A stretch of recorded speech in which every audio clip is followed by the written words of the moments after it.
को विशेष राज्य का दर्जा दिला है, विशेष पैकेज लिया है, बिहार के बेटियों को बचाया है, बिहार में अच्छी सरकार चला है, बिहार से ही ना उनकी पहचान बनी। तो हमारा तो पहला डिमांड होगा एथेनॉल की फैक्ट्री को आप मजबूत करिए।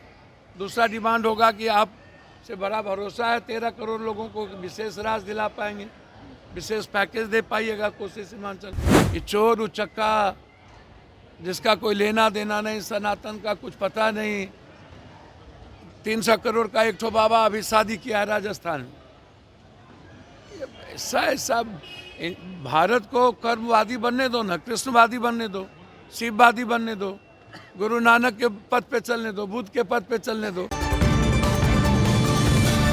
नितिन नवीन आज बीजेपी के राष्ट्रीय अध्यक्ष के पद पर चुने जाएंगे और एकमात्र नितिन नवीन हैं जिन्होंने नामांकन भरा, निर्विरोध चुने जाएंगे। इसको लेकर पप्पू यादव जो पूर्णिया के निर्दलीय सांसद हैं, उन्होंने बधाई दी है और कहा है कि बिहार में डबल इंजन की सरकार है, बिहार अब तेज़ी से रफ्तार बढ़े और ऐसी हम मनोकामना करते हैं। साफ तौर पर उन्होंने कहा है कि बिहार अब तरक्की करे, ऐसी ही उम्मीद करते हैं, क्योंकि नितिन नवीन युवा हैं और एथेनॉल की जो फैक्ट्री बिहार में है 80% बंद हो गया है, उसको सबसे पहले वो चालू कराएं।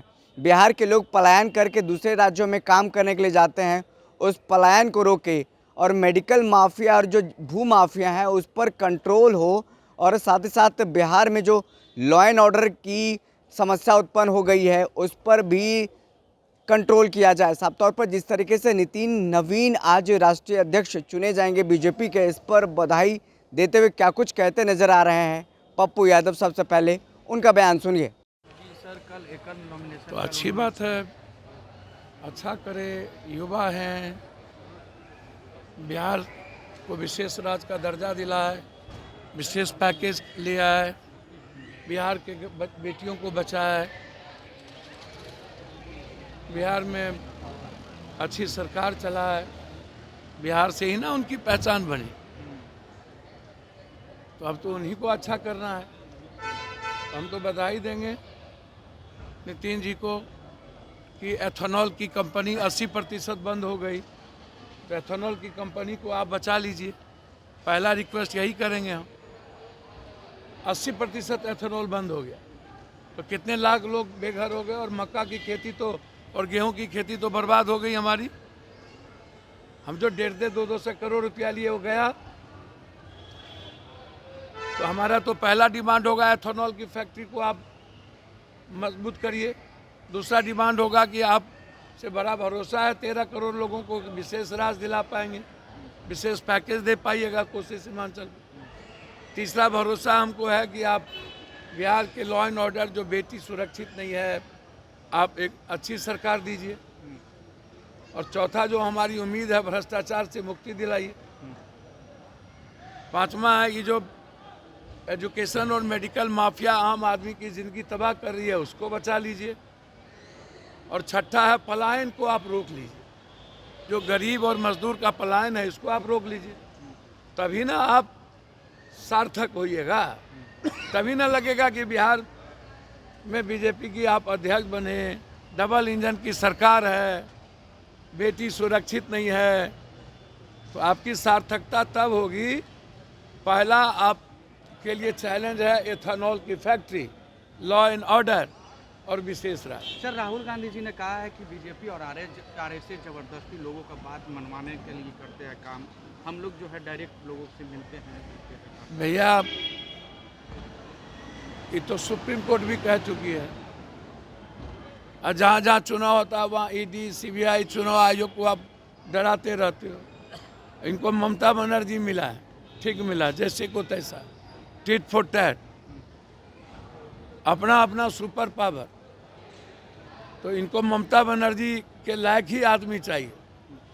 वो सही कहा। राहुल गांधी जी महात्मा गांधी के रास्ते चल रहे हैं, अब ममता बनर्जी सुभाष चंद्र बोस के रास्ते चलने दी। धीरेन्द्र शास्त्री जी ने कहा है कि अगर तिरंगा में अगर चांद आ जाएगा तो भारत समझिए सुरक्षित नहीं रहेगा। ये कौन है धीरेन्द्र